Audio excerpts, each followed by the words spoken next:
경제연구원의 홍순직입니다.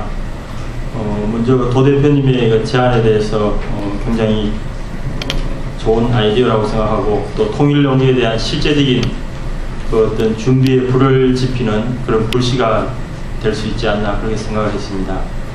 그간의 통일 논의와 국민들의 그 통일 인식에 대해서 잠깐 말씀드리고, 그리고 도 대표님이 말씀하신 그 제안하신 그 제안들에 대해서 제 소견을 조금 보태고자 합니다.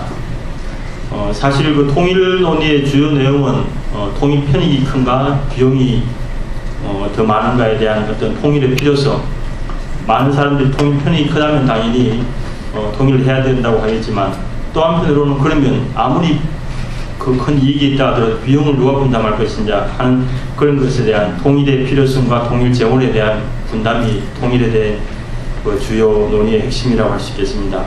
사실 이 통일 논의는 DA 정부와 노무현 정부 이전에는 많이 있었지만 그 지난 두 정부에서는 사실상의 통일을 원하면서 통일 논의가 자취를 감췄습니다.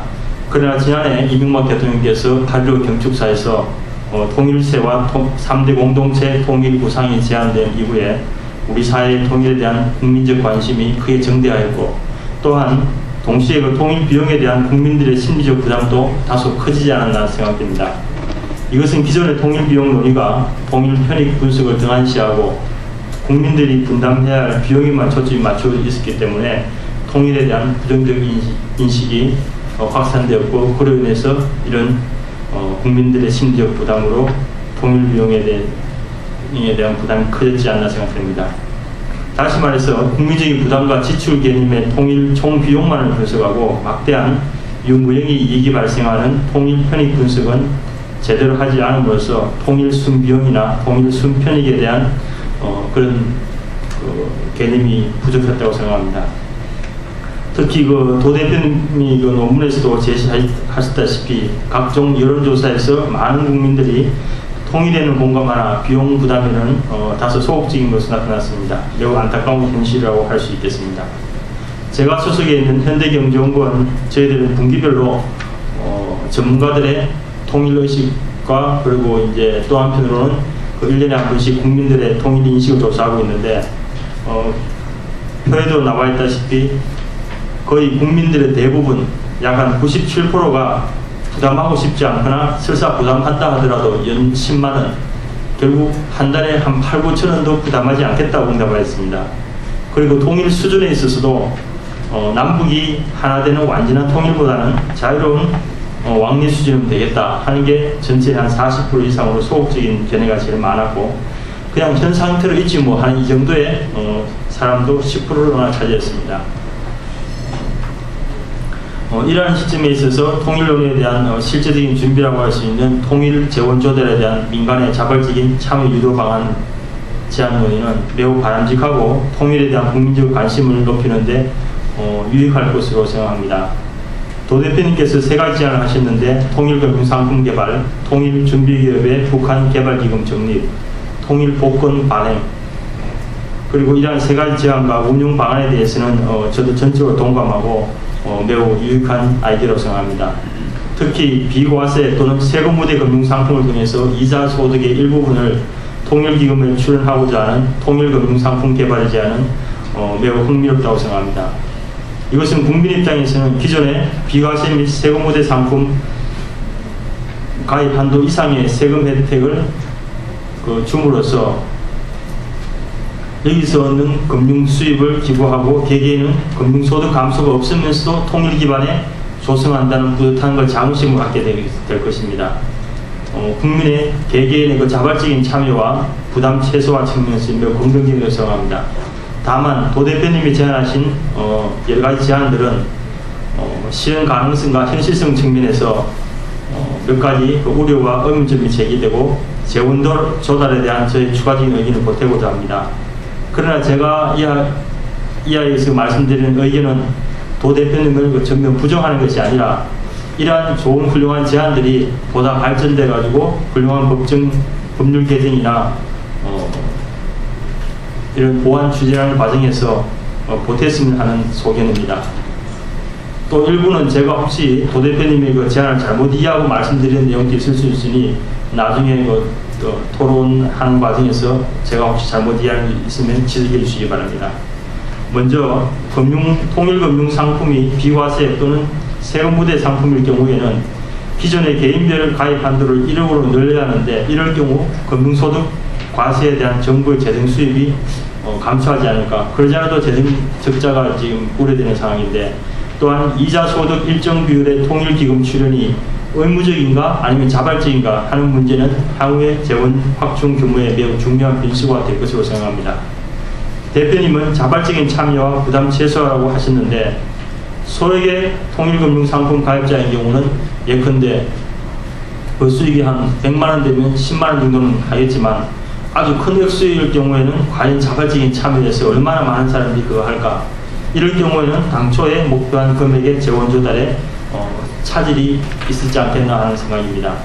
두 번째로 통일 준비기업의 북한 개발기금 적립 제한에 대해서는 통일 이후 북한 지역에 진출할 기업에 대해서는 수익자 부담 원칙 차원에서 이 제한은 매우 이상적이나, 그러나 통일 준비기업 신청에 대한 유인이 다소 부족하다고 생각합니다.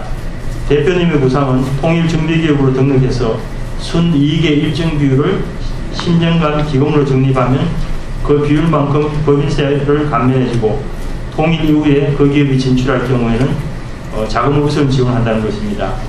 그러나 통일준비 그 기업 대상이 현재의 남북경협 기업 대부분은 적자 상황입니다. 물론 기업 홍보와 이미지 제고 차원에서 일부는 그 적자를 하면서도 기부할 용의도 있겠지만, 남북관계에 불안정성이 존재하는 현 상황에서 과연 얼마나 많은 남북경협 기업들이 어느 정도의 많은 이익을 낼 수 있을 것이며, 지금 당장이 아닌 통일 이후에 그 10년이 될지 20년이 될지 그때까지 자기가 운영하고 있는 기업이 살아있을지, 그런 통일 이후의 불확실한 미래에 대해서 통일 기업으로 과연 등록할 것인가 하는 의구심이 듭니다. 보다 많은 통일 기업 신청을 유도하기 위해서는 더 많은 인센티브를 마련해야 되지 않을까 생각됩니다. 세 번째로 통일 복권 발행과 관련해서는 현재 운영되고 있는 복권의 경우는 제가 알고 있기는 한 30여 종 이상이 된다고 하는데, 이 가운데서 실제로 흑자를 내는 복권은 아주 소수에 불과하다고 생각합니다.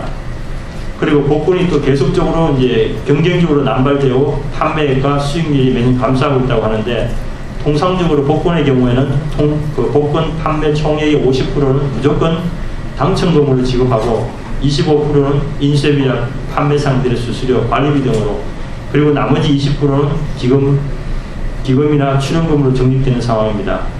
특히 그 판매상들의 역할이 절대적인 오프라인 그 복권 판매의 경우는 주도권이 판매상에게 넘어가 있습니다. 이로 인해서 판매 수수료가 한 15%, 20% 이상을 차지하고 있어 겨우 적립금 정도만 나올 그런 정도에 불과하다고 합니다. 다만 인터넷 복권은 인쇄비나 물류비 등의 간접경비가 거의 들지 않아서 사정이 나은 상태이나 이마저 수익을 장담하지 못하는 상황임을 염두에 둘 필요가 있다고 생각합니다. 그리고 이상의 도 대표님의 세 가지 제안에 대한 저의 소견을 말씀드리고, 제가 재원 확충 방안으로 물론 여러 가지 많은 게 또 있을 수도 있겠습니다만, 한 가지 제안하고 싶은 것은 무기명 통일 채권 발행입니다. 이것은 시중에 구동자금이 정확할지는 모르겠습니다만 약 한 800조, 수백조, 심지어는 1000조까지 얘기도 나오는데, 이러한 시중 부동자금을 생산자금화 그리고 통일기금화 차원에서 일정액에 한해서는 장기저리 또는 이자가 거의 없는 그 무이자 수준의 무기명 장기 채권 발행을 긍정적으로 검토할 필요가 있다고 생각합니다. 이것은 혹시 일부에서는 부의 대물입니다. 다시 말해서 무기명 채권이니까 자식들에게 세금을 내지 않고 정예세 상속세를 내지 않는 그런 부의 대물림이라고 하지만, 제가 생각할 때는 좀 대승적으로 본다면 이것은 부의 대물림이 아니라 후세대들의 세금 부담 감소에 기여할 수 있는 가진 자들의 어떤 통일 기여 방안이라고 생각됩니다. 이 외에도 중장기적으로는 국민적 합의를 기초로 하는 통일세, 직접세보다는 간접세를 신설하거나 또는 국유지나 공공기관의 재산 매각이나 민영화 추진 등을 검토할 수 있을 것입니다. 끝으로 통일과 관련해서 한 가지 중요한 것은 우리가 통일을 목표로 보고 무조건 실현해야 한다는 그게 중요한 것이 아니라 통일을 하나의 과정으로 인식하면서 통일 이전에 남북 경협을 통한 남북 간 경제력 격차 완화에 역점을 둬야 한다는 것입니다. 남북 경협 활성화를 통한 남북 간 경제력 격차 완화는 통일 비용 최소화와 통일 편익을 극대화시키기 위한 사전적인 분산 투자라고 하는 그런 인식의 전환이 필요합니다. 다시 말해서 남북 경협은 대북 퍼주기의 비용, 썬크 코스트 개념이 아니라 현 세대에게는 한반도의 안정적 관리라는 평화적인 편익과 중소기업의 경쟁력 제고와 일자리 창출을 위한 경제적 편익을 동시에 제공한다고 생각합니다. 또한 다음 세대에게는 통일 비용 절감과 편익 확대라는 경제적인 편익을 제공할 수 있다는 인식의 전환이 필요하고 남북 경협 확대와 대북 인도적 지원과 같은 것이 바로 통일을 준비하는 오늘의 첫걸음이 아닌가 생각됩니다. 이상으로 마치겠습니다. 네, 고맙습니다. 교수님은 역시 경제학자답게 상당히 실질적인 통계 수치를 많이 제시해 주셨고 또 여러 가지 그 세 가지 방안들이 유의미하긴 한데 또 그 방안 실천하는데 그 제기될 수 있는 문제점들을 아주 일목요연하게 적절하게 잘 지적을 하고 있습니다. 특히 복권의 경우 수익을 내기가 여의치 않다는 거 그러면서 이제 두 가지 대안을 또 내주셔서 고맙습니다. 일단